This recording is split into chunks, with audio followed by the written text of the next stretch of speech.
गसाइगाव महकुमानि मथामा बिल गोजौसिन गेजेरारि फरायसालियाव फरायसाफोरनि थाखाय इन्टेलिजेन्ट टेस्ट खालामनाय जायो।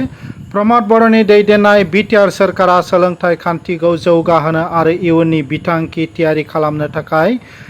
गोबां बिथांखिफोर लादों। बेफोरनि गेजेराव DMIT फरायसाफोरनि थाखाय माल्टि इन्टेलिजेन्ट टेस्ट दङ। BTCनि सिङाव थानाय गुबुन जिल्लाफोरनि फरायसाफोरा बे आनजादखौ आबुं खालामदोंमोनब्लाबो बेखौ क'क्राझार जिल्लायाव दासो जागायजेननाय जादों। दासिम 3,50,000 फरायसाफोरा DMIT खालामखांबाय। सोलोंथाइनि जौगानायनि थाखाय BTC सोरखारा लानाय राहाफोरनि बागै गोबां बिगोमाफोरा मिथिया। बेनिखायनो सोरखारनि बिथांखिखौ फिथाइगोनां खालामनो थाखाय BTC खुंथाया बे हाबाफारिखौ लादों। आनजादा आबुङै बेसेन नाङै। डक्टर रमानान्द सिंहनि दैदेननायाव मोनसे हानजाया फरायसाफोरनि थाखाय DMIT खुंनो थाखाय दिनै मथामा बिल गोजौसिन गेजेरारि फरायसालियाव नुजाथिहोयो। बे जमदुवार समस्तिनि बे जों हाबफैबाय। दिनै क'क्राझार डिस्ट्रिक्टआव जोङो गासै माखासे 9टा जोङो समस्तियाव जों हाबबाय। दिनै 9टा समस्तियाव जोङो फैदों। बेजोंनो लोब्बा लानानै जोङो दिनै बे मथामबिल HS स्कुलाव जोङो दिनै आरोबाव बे DMIT टेस्टनि जि हाबाफारि बे हाबाफारिफोरखौ लानानै दिनै जोङो नायदिंनो फैदों। आरो जोंनि जि बे DMIT टेस्ट खालायग्रा जि एक्सपार्ट पार्टि बिसोरो 9 बाजिनिफ्राय बेयाव खालायगासिनो दङ। आरो बेहाय गोबांथार गुबुन गुबुन बे फरायसालिनि अनगायैबो गुबुन गुबुन फरायसालिनिफ्राय गोबांथार फरायसा फरायसुलिफोर नुजाफैनो हादों। आरो बेवहाय जे बे DMIT test dermatographic multiple intelligence test जे बे टेस्टखौ खालायनो जोंनि माखासे जि गार्जेन आरो जोंनि गासैबो फरायसा फरायसुलिफ्रा माने मोनथिनो हादों बेनि गोनांथिखौ। आरो बेयो थारैनो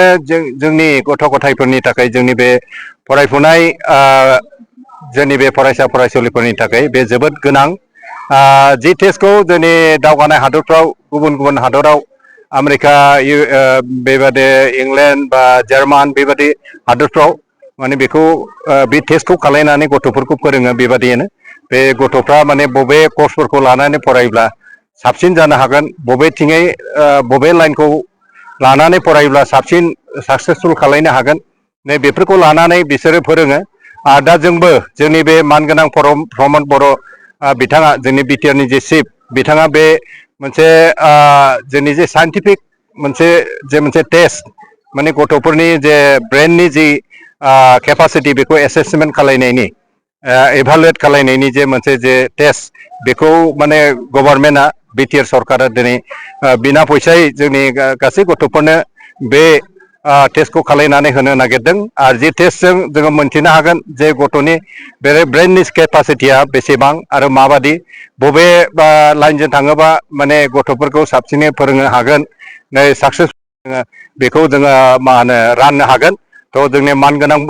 जोंनि प्रमद बर' बिथाङा बे हाबाफारियाव नुजाथिफैगोन आरो नुजाथिनानै बे जि डिग्री आरो मास्टार डिग्री फरायनाय साफ्रोमबो जेसेबां 53,000निबो बारा जे गथ' गथायफोर दङ बिसोरनो जे बे इन्सुरेन्स फ्रि सरकारा जोंनि बिटिआर सरकारा बेखौ बानदों। आरो बे इन्सुरेन्सखौ खालायना होगोन। आरो बे इन्सुरेन्सनि दारै जोंनि बे गासैबो इउनिभार्सिटि लेभेल आरो कलेज लेभेलाव फरायनाय गासैबो गथ' गथायफोरनि थाखाय गोबां मुलाम्फा जागोन। बिसोरनि समाव जे जानाय बा एक्सिडेन्टफोर जानाय नङाब्ला गोब्राब बेबायदि बेरामफोर जानानै ट्रिटमेन्ट खालायनांनाय आरो गोबां बेनो सोरबाबा रुंसारि जानानै थाङो एक्सिडेन्टफोर जानानै बे बेलायाव बे 5 लाख थाखाखौ बिसोरो बे अनसुंथाइ बे इन्सुरेन्सनिफ्राय मोननो हागोन। स' बे मोनसे कन्टिनिउस प्रसेस आरो जों बेखौहाय जोंनि बे मानगोनां प्रमद बर' बिथांनि बे दैदेननायाव जों बेखौ जों मावलांबाय थानो होननानै जोङो दा साखाफारा जादों। आरो बिथाङा जोंनो बे गिलिर बिबानखौ होनायलाय जोङो जों जे एडुकेसन एडभाइजारि बर्ड जोङो बे एडुकेसन एडभाइजारि बर्डनि मेम्बारफोर जानानै जोङो बेखौ जोङो गासैबो बे बिटिआर ओनसोलाव जोबागौमानि जोङो मावलांबाय थागोन। आरो बिनि उनाव जों मोनसे गोजोनथाव खौरांबाव जे बर'ल' नङा बा ट्राइबेलल' नङा गुबुन हारि माहारि नन ट्राइबेल जेसेबां बे नन ट्राइबेलफोर बे बिटिआर ओनसोलाव दा थानानै दङ बा जेसेबां बासिन्दाफोर दं बिसोरनि थाखायबो मोजां मोनसे सिन्था धारा खालायदों बिथाङा जे फैगौ बे इलेक्सननि मोजां रिजाल्ट मोननायनि उनावनो हयथ' बिनि मोजां रिजाल्टखौ जों मोननो हागोन जे स्पेशल इक'नमिक जन डिक्लेयार होनो नागिरगासिनो दं सेन्ट्रेल गभर्नमेन्टजों अलरेडि रायज्लायबाय बे जुदि जायोब्ला जोङो जेसेबां नन ट्राइबेलफोर जायफ्रा माने टेक्सनि जेबो सुबिदा गैया गासैबो 100% टेक्स होनांगौ जायो दा बे बेलायाव माने 50% टेक्सल' होनानैनो गसिगोन आरो बेनि गेजेरजों साख्रिआवलाफोराबो गोबां मुलाम्फा जागोन आरो बेवहाय जेसेबां बिजनेसमेन जायफ्रा फालांगि खालायो बिसोरनि थाखायबो जोबोद माने हेफाजाब जागोन आरो बेजोंनो लोगोसे गोबांथार बे जुदि जामारोब्ला जोंनि बे ओनसोलफ्राव गथ'फोरनि बिमा बिफा आरो गार्जेनफ्रा बेनि जे गोनांथिखौबो बुजिनानै दिनै गथ'फोरखौ जोंनि बे सेन्टार होखानाय सेन्टारफ्राव लाबोनानै बे टेस्टखौ खालायनो फैदों दा जोङो बेजों जोङो जोंनि बे बिटिआर ओनसोलाव जोङो बे सोलोंथाइनि बेलायाव गोबां जोङो मोनसे दावगानायखौ जों लाबोनो हागोन जोङो फैगौ माने 5-6 बा बेबायदिनो 10 बोसोरफोरनि गेजेराव जों आरोबाव जोंनि बे बिटिआर ओनसोलनि जे सोलोंथाइ बे सोलोंथाइनि जे गुन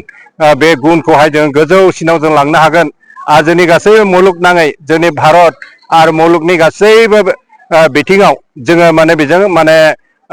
जोङो फेर फाथिनो हागोन अब्लासो दा बेनिखायनो जोङो बे मानगोनां प्रमद बर'नि बे दैदेननायाव बे लानाय जे बिथांखि बे बिथांखिखौ जोबोद मोजां मोनदों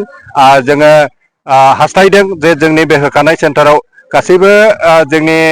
गथ' गथायफ्रा स्टुडेन्टफ्रा फैजोबनो हायिलाय जोङो गासैबो जोङो मोनसे हाबाफारि लाफिनदों जे बे हयथ' फैगौ बिसायख'थिनि उनाव जोङो गासैबो गंफ्रोमबो स्कुलाव जोङो बे जोंनि एक्सपार्ट टिमफोरखौहाय जोङो लानानै जों थांफिनगोन जोङो गासैबो 7 लाखनि जे बारा जोंनि स्टुडेन्टफोर जोंनि गथै जोंनि बे बिटिआर ओनसोलाव जे दङ बिसोरखौ साफ्रोमखौबो जोङो बे टेस्टखौ खालायनानै जोङो होथारगोन आरो बेजोंनो जोङो बे मोजां रिपर्टफोरखौ जों कालेक्ट खालायनानै जोंनि हेड मास्टारफोर बा प्रिन्सिपालफोरनो जों गथायगोन आरो बेजोंनो नांगौ जायोब्ला जोङो जों आरोबाव जों काउन्सिलिंबो जों होगोन